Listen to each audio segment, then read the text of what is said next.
So the very things in terms of leadership development is that the two classics I would say are warrior and ruler, in that people look and go, who should I be like? So what should my leadership style be in order to be successful? And the stereotypical aspect is around the warrior or the ruler.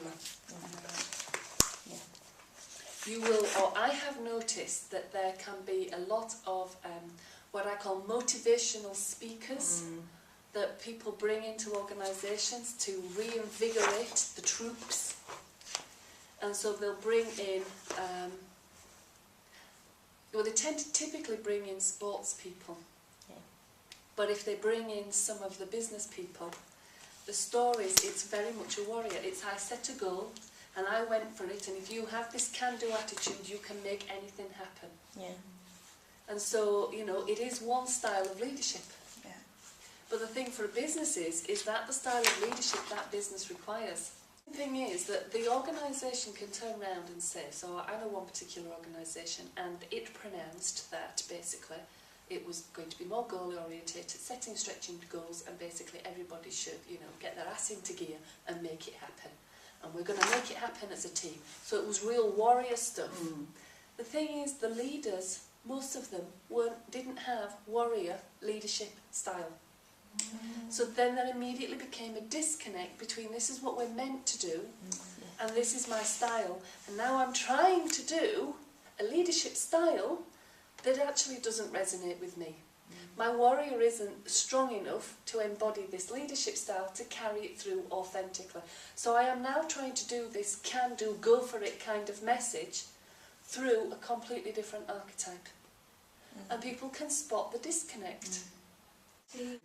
Because what happens is that if we find that, so for example, we go into leadership, and for many of us, we learn leadership in action by the seat of his pants. And we look around. So we also learn it by osmosis. So if we see that whoever in the organisation is well respected, stroke getting promoted, stroke seems to be rewarded, has a particular leadership style, that's the one we learn to get results with. That becomes our recipe for success. So the next position of leadership we get, that's what we do, etc., etc., etc., and it goes on. And then what happens is when the challenge gets greater, and what we really should be doing is drawing upon something else, we don't.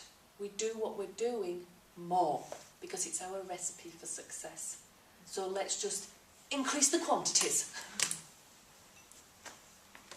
So you'll see it in a warrior environment, that it goes from being coalesced around a goal and a challenge and feeling that they can make it happen, to being exhausted because it's yet another challenge, yet another problem I have to go for.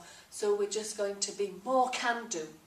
The thing is, all you guys just need to be more motivated. And if I'm sensing motivation is dropping, what I need to do is motivate them some more. So I'll call up another motivational speaker and get them in, and we'll have another reinvigoration session. Or we'll go off on a team building day. And what we'll do is we'll do kayaking and abseiling, because we're going to bond as a team, and we're just going to do more and more warrior things intensively. And actually, the point is, if the archetype isn't working for you anymore in delivering the results, that's the time to go. Something else is being asked for.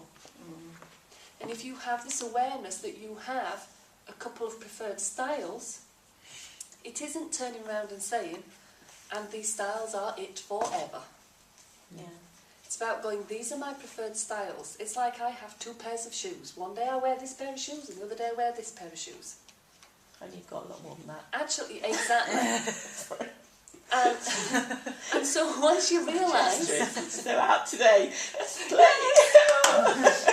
And that's it, once you realise you have this flexibility, you can start and turn around and say, so for the next phase of what's going on, actually, I need to work on this.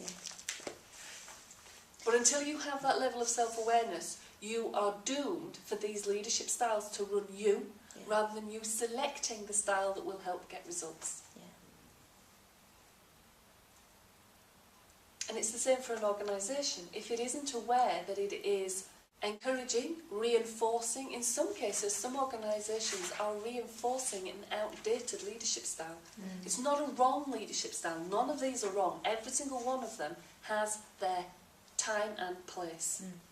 But an organisation can end up reinforcing an outdated leadership style that's no longer going to serve the business.